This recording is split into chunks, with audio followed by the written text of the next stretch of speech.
Hi guys, welcome back to another episode of Sin and Tonic. Today's story is that of David Bieber. FYI, no relation to the Justin Bieber. Let's go. Sin and Tonic. Sin and Tonic! Just a quickie. I am so glad to be back in the shed, I tell you now. It has been 2 weeks, but it feels like 2 months, and I haven't liked that whatsoever, so I won't be doing that again in a hurry. But I had an issue with my gallbladder or something, I don't really know. I'll talk about that at the end, but yeah, the long and the short of it is I wasn't very well, and now I'm back after a 2-week break. Feeling much better. So that's great. But I'm on the water instead of the old gin. Needs must. Without further ado, our story takes us to Leeds, which is up north in the UK. Yes. From up north. Leeds. I am going to begin today's story on Boxing Day of 2003. On this Boxing Day, PC Neil Roper and PC Ian Broadhurst went to work at Killingbeck Police Station in Leeds, grabbed themselves a squad car, itchy nose, and off they went. It was expected to be a quiet day because Boxing Day is really quiet, isn't it? I love that. That is my favourite time of year, Christmas Day and Boxing Day. And we do travel on Christmas Day and Boxing Day, but not many. The roads are just eerie and quiet normally, and I like it. So yeah, it is normally a quiet time because lots of people, more so Christmas Day, but lots of people are seeing family and in their homes. The officers went out on a patrol of the east side of Leeds. On this patrol, they noticed a black BMW sort of parked up at the side of a road, and they thought that it had a fraudulent tax disc. It was suspicious. The driver was in the vehicle, so he was sat in the driver's seat reading a newspaper, the Racing Post. He was reading that. And the officers pulled up and they got out of their patrol car to go and look at the tax disc, and also, we don't have them anymore, but to look at the tax thing and to have a chat with driver.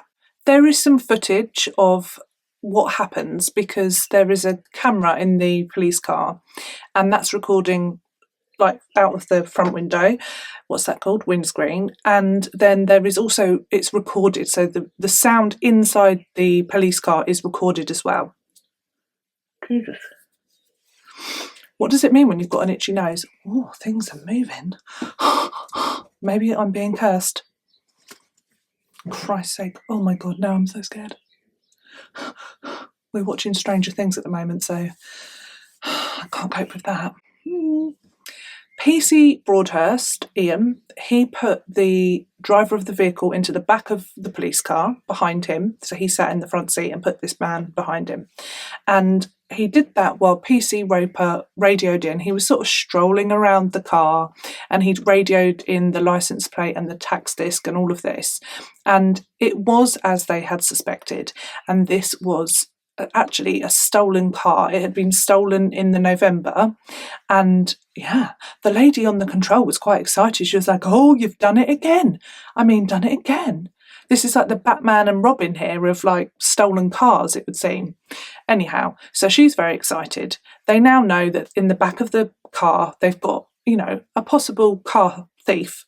Little did they know, because he was far more than that. PC Roper, he noticed that this guy's demeanour was off.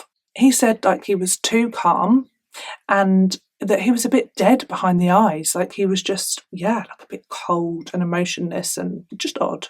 He also noticed, and this, how scary. He also noticed, do you ever get your spidey senses? Sometimes you're in a situation and you feel like there's something not right with somebody or a person that's nearby and you take yourself, move away. Maybe I am just, super suspicious, but better be safe than sorry, I reckon. So PC Roper's, he's sitting there, he's now got into the car and he's sitting in the front seat, and he notices that this guy is holding himself in a strange way, like he's got a coat on, and it's like he's trying to hide something in his coat. So PC Roper decides to just highlight the fact that everything in the car is being recorded, like all their chat, and just to make him aware, like, you know, we've got you on tape, mate. And he also asks him to show them what is in his pockets, because he's freaked out at this point. And at this point, this guy has no handcuffs on whatsoever. They just put him in the back of the car, like routine, while they checked his car. And yeah, so he's got all his hands and limbs free. Driver in the back of the car refuses to show what is in his pockets or his hands or anything like that. And he starts to become agitated. And he mentions a couple of times about being claustrophobic, and he just in general is starting to fall apart at the seams. PC Roper gets out of the vehicle and he radios for backup, because he can see this situation getting a bit fraught. It's not going in the right direction. So he radios it in, and they send the nearest policeman, and that is PC Banks. Why do I know Banks? I don't know. What am I thinking of? Banks. Oh, the old bamboo. Not the old bamboo. What's the one? Mary Poppins. They're the Banks. Jane and Michael Banks. Oh, I freaking love Mary Poppins. I need to watch that. So, PC Banks, they send him along. He is there to assist. And then the tow truck comes along, because the car is stolen, the BMW black car. So, you know, they're not going to let Matey Boy get out and drive it off, are they? So he's going to be coming with them. And the car needs to be impounded because it's been nicked. The tow truck comes, PC Roper gets out of the car, and he is helping them to load the car onto the tow truck. And all the while, PC Ian Broadhurst is in the car alone with this man who's acting strangely. He mentions again, when it's just the two of them in the car, that he's claustrophobic. Can they open the window a bit and stuff like that? So yeah, he's getting even more sort of agitated now. And then PC Roper comes round to the back of the car to handcuff the driver. And this is where it gets spicy. Right. At this point, the driver, quick as lightning, reveals what he has been hiding in his purse and in his coat. And he quickly raises a gun and he shoots 5 shots, and all 5 shots connect with the officers in varying degrees. First of all, he shot PC Roper, who was the one immediately trying to handcuff him. And he said he just saw this gun come up. He was shot twice. I think it was once in the arm and also in the back, I believe. So maybe as he turned to run, he shot PC Banks, and miraculously it went onto his, the bullet hit his radio. It kind of like what's that word? Ricocheted off of his radio, thank goodness. He also shot PC Ian Broadhurst, and one of those shots was at point blank range to the head. So you can't argue with what his intent was there. What happened next was just pure panic, and you can hear that in the recording as well, because a lot of people that were nearby, people that worked in the shops, passers-by, motorists as well that had driven past and seen this, they stopped and they rushed to the scene. They rushed to help PC Broadhurst, Ian. PC Roper at this point, he was the first person in contact, and he got shot in the arm and then ran. So he ran for his life. He ended up somewhere, I think it was like an old people's home or a block of flats, in the doorway and things like that. And he was just, very, very scared. The ambulance crew found PC Roper and he was taken into hospital. And an ambulance also would then pick up Ian Broadhurst as well. And all of these people had been trying to save his life. But very sadly, in the back of the ambulance, he passed away before he made it to hospital. Despite the loss of their own, the police now had this mammoth task of catching a very dangerous armed man. And he's made it very clear that he will do anything to not get caught. Good old forensics, they go to the scene. They're there quick. Everything's moving lightning speed, catch this dude. And they find a number of things. In the black BMW, they find the Racing Post, the newspaper. They also find a chocolate wrapper in the back of the police car. So he's had a little snack. And yeah, they want to find things with his fingerprints on so that they can hopefully find out who this guy is. They have the footage from the police car, but you can't really make out, it's very grainy. And they also have the recording of inside the police car, the voices, the conversation. And this is when they realise that he is from another country. He's got an accent, like an American accent or Canadian accent, it's like that. And then super clever. So they know that he's been reading this Racing Post. Okay. Then they look at the CCTV from the local shops and they find CCTV footage of a fella purchasing this paper just sort of minutes before the shooting. So they highly suspect that this is their guy. So they now have, even though it's still grainy, they've still got, they've got this sort of grainy footage of this man, and they know that he's got an American or Canadian accent. But they need his name. They need to know who this guy is. They need to catch him. So his face on the old CCTV, however grainy it is released to the public.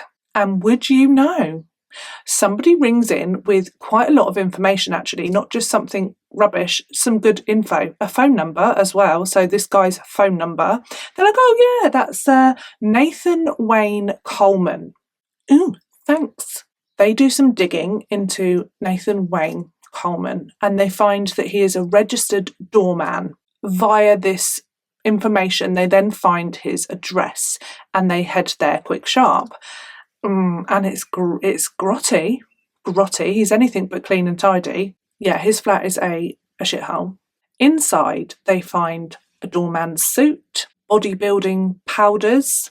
They find bank cards and ID with his name on it and his photo because they've got his doorman's licence. They also find a bulletproof vest in the property. Scary. So now they have a very clear picture of his face because they've got his doorman's licence. They also took fingerprints from his flat around the flat, and they matched those fingerprints to the fingerprints that they found on the chocolate wrapper in the back of the car and the Post, the Racing Post newspaper. So it all connects together nicely. Now that they have this clear photograph and a name, they release this information to the public, and they receive a very interesting phone call from a man called David Costello. What a name. Talking of names, David Costello works at a storage facility called Spacemakers. Isn't that brilliant? Spacemakers. 2 reasons. The obvious reason is clever. Second, it reminds me of Space Raiders, the crisps. I like the beef ones.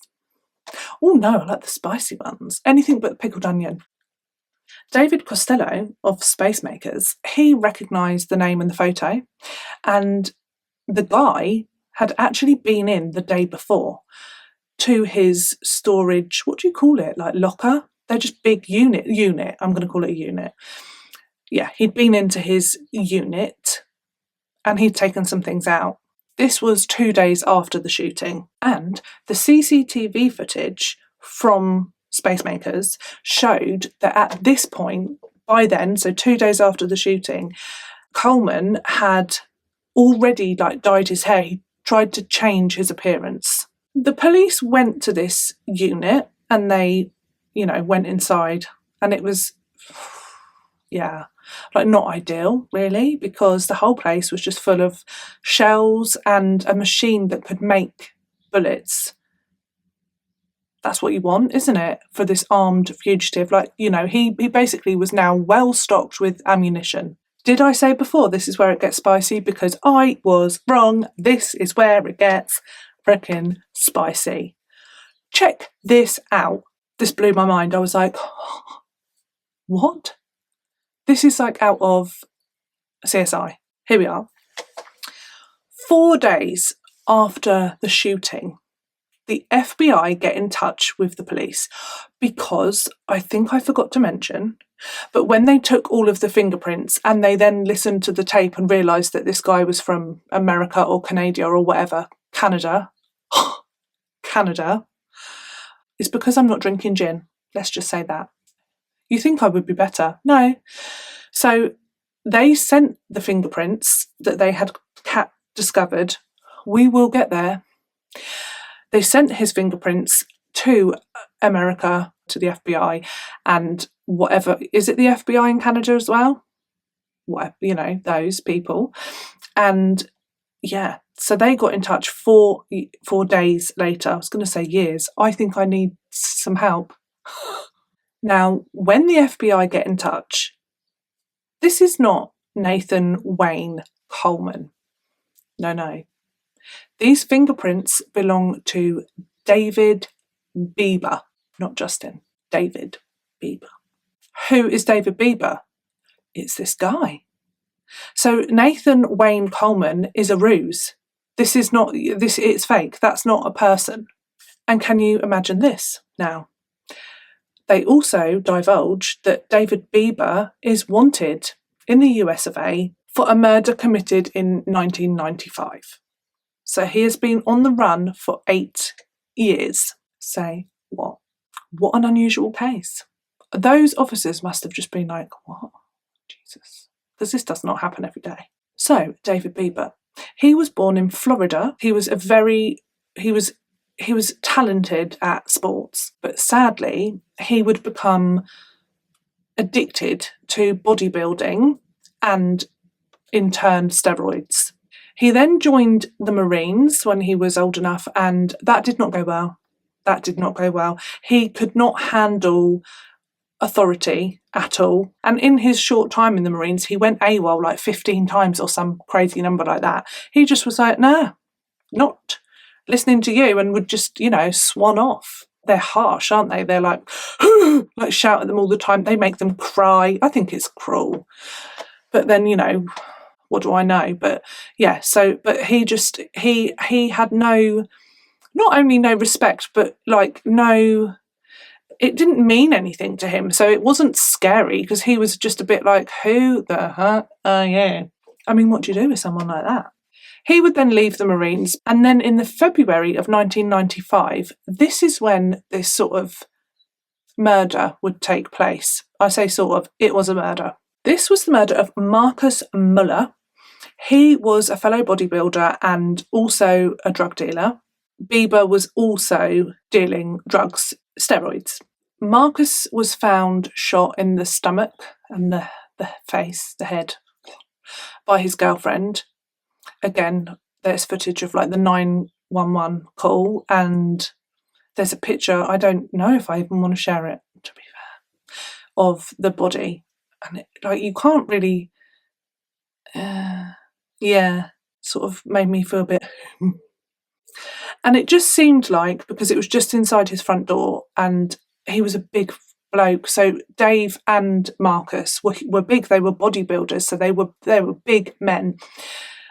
He would have been able to probably, have some defensive wounds at least if he'd have known what was about to happen. If he had a chance to defend himself, and he did not. So he literally had opened his front door and then was shot in the face and the stomach. So he stood no chance. Inside the house, when the police got there, they found his body, they found guns, and they found steroids and things like that.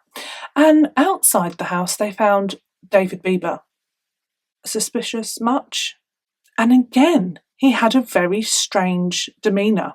Very cool, calm, not like, this has just happened. Very calm and detached. It would turn out that Dave and Marcus had been feuding at the time. Again, not looking good for Dave, is it? So they had been arguing about the steroid drug dealing business and also their affections for Danielle. So David was immediately a suspect. He wasn't arrested straight away, but he was later on. It was suspected that David wasn't the one that pulled the trigger, and that this was some sort of murder for hire, and that David was involved, but that it wasn't him that had actually shot Marcus. They took all of his guns and they took them in, forensics did, and they tested them all and they all came back negative. So they were not involved in the shooting. This brought him great amusement. He was really cocky and arrogant. There's a photo, I don't know if this is normal procedure, I'm guessing it is, but like when they returned his guns to him, they took a picture of him like with the guns to prove that like we've given them back, I think. And he's just like a right knobby. He's just like really stupid, like taking the photos like really arrogant, really cocky. What a wanker.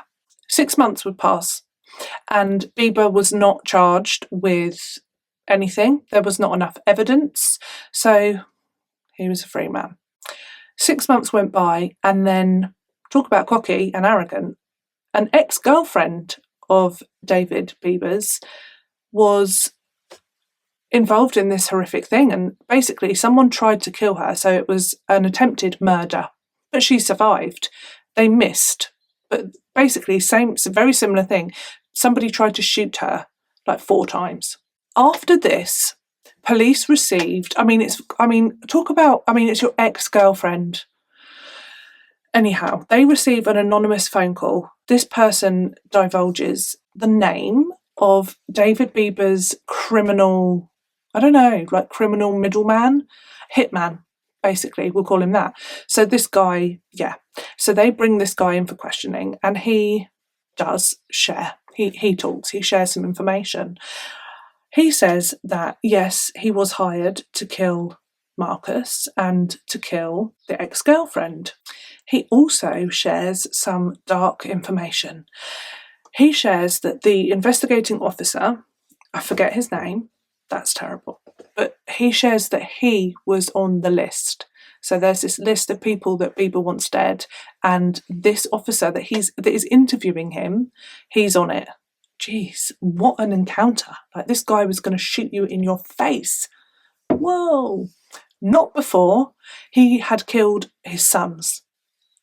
So Bieber, not only did he want this man dead, the investigating officer, he also wanted his sons to be killed first, so that he died in this like anguish, like with his son, knowing his sons were dead.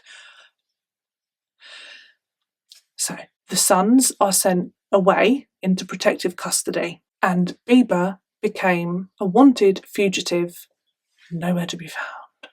8 months after he had disappeared, this officer only had one lead, and that was that he had applied for a driving licence. And in the photograph on the driver's licence, it showed that Bieber had already altered his appearance. He looked different. He had gained weight and he had permed his hair. Ooh, he likes messing about with his hair. Now, Bieber knew that he would have to change his name in order to get out of the country. He would need a new identity. So he went to graveyards and things like that to find names of deceased people that he could use. And Nathan Wayne Coleman was actually a 6-year-old boy that had died in 1975. So he used this boy's identity to apply for a birth certificate and then a passport. And that's how he got out of the country and ultimately evaded capture for 8 years. Coming back to the UK now in 2003, Coleman Bieber, we'll call him Bieber because now they know he's Bieber. It's a funny word that if you like some words and names, if you say them so much they begin to sound weird. Bieber's one of them. Bieber.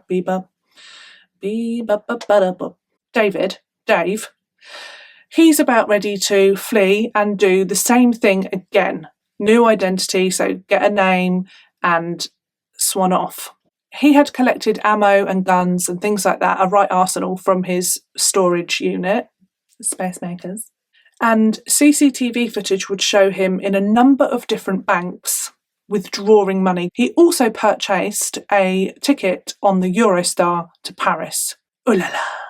And then, one night at the Royal Hotel near Gateshead, Vicky Brown, the manager, sold a room for the night to a very strange fella. He had on a big woolly hat and these big oversized glasses, and she said it was almost comical, like he looked funny. She also noted that he was incredibly eerie. He had very strange, starey, dead behind the eyes. He must have been weird enough for her to, report this. So she called the manager, the owners of the hotel, and told them about this guy. Everyone knew at this point that there was a killer on the loose. So she just thought, I've got to say something because it's, he's made me feel uncomfortable. The owners called the police, and the police, they weren't taking any chances. So they sent some officers over to the hotel. All the while that this has gone on, Woolly Hat Man has gone upstairs and he's in his room. Vicky then sits down with a newspaper to just, wait for the police. And as she does, she turns to this page and there is this picture that they have of this killer. So now she's actually looking at this picture of this man. And she actually gets a pen and draws on like a woolly hat and these big glasses. And then she craps her pants and she locks up everywhere and she runs upstairs into a room and locks herself in. Eventually, the police arrive and they are armed police. So, yeah, then they are not taking any chances with this guy. He's already shot and killed a police officer. Hearing all of these officers come in, he peeks out of his hotel room. Just to assess, I think, whether he would be able to get out alive. Like, how many are there? He's got weapons, but he thinks better of it. He knows that he won't get out alive. He comes out of the room unarmed, and he is then arrested. And at this point, he has then dyed his hair ginger. So he's dyed his hair again. He likes that. In his room, they find the gun that he had used to kill Ian Broadhurst and 200 rounds of ammunition. They also found 4 American birth certificates in 4 different names. And they also found passport photos of him. And they also found a list of names, UK names, of deceased people that he was, planning to use. So he was getting ready to go. The hunt was now finally over and he was taken to a high security prison. He then stood trial in the November of 2004. He was sentenced to a whole life tariff, which means life.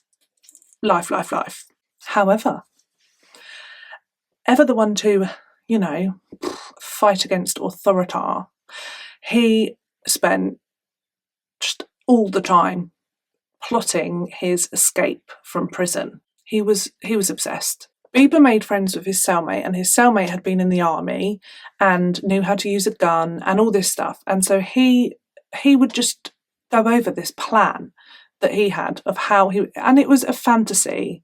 It was something out of James freaking Bond, who's like, right, we're going to need a helicopter. No shit, Sherlock.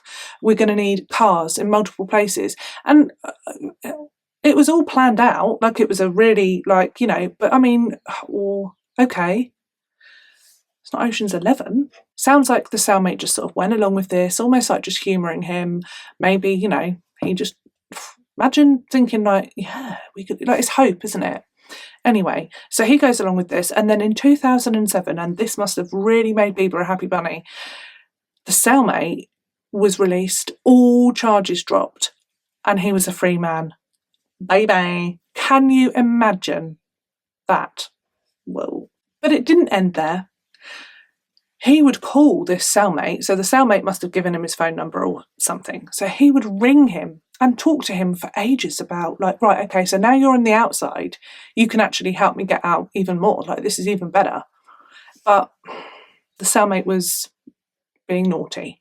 So he was like, yeah, I'll help you. He was stringing him on, but really he sold the story to the press. Needless to say, the escape did not happen. Something to note is that there is no conviction. So he's not convicted in the US of A for the murder of Marcus Muller or the attempted murder of his ex-girlfriend. So there's no conviction there. And then what the actual? In 2008, Bieber's prison sentence was reduced from a whole life tariff, so you're never getting out of prison again, mate, to 37 years. So at 37 years, he would then have the chance of parole. That doesn't mean he just gets out, but yeah, so it was reduced from a whole life tariff because something to do with his human rights. Okay, okie dokes. However, Bieber has been a naughty chap in prison, and he attempted to murder a prison officer. So it doesn't look like he's going to be going anywhere soon.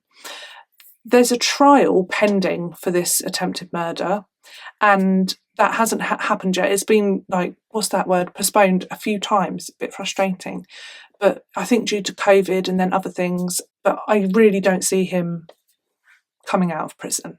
Anyhow, that is all I have for you on today's case. Felt like a real, all over the place, that one. Bit of America, bit of the UK. He liked to spread his horrendousness around, didn't he? Thank you so much for joining me today. I am so thankful to be here. I'm also incredibly thankful for all of the messages and love, which has been really nice. It's been very uplifting while I have just felt poo. And I'm just starting to feel layers of stress and anxiety just drifting away, just, peeling away from me. So that's good. The doctors are not sure whether it is my gallbladder or whether it's a stomach ulcer, which I have been. Probably the most stressed I have been in my life in a long time over the last month, just trying to do lots of things. So it could be that. I've got to go and have a blood test on Tuesday, and I just hate them. I need to sort myself out. Anyway, so they'll find out what it is, I'm sure. And I'm on this lovely medication which stops me from having the horrific heartburn and whatever. And I'm eating a low-fat diet because that's joyful. So yeah, I'm trying to be kind to myself. Thank you again for all of your lovely messages. I am now back in the game. Yes, up the shed. Videos every Friday, back there. Thank you so much for joining me again for another episode of Sin and Tonic. I do hope you can join me next week for another true crime story and a mug or a glass or a vase or a thimble of, I'm going to say gin. You can all have a gin or a whiskey or a vodka, and I will have water or tea, and I will be happy about it. Okay. I love you lots. I've missed you so much. I will see you all next week. Bye.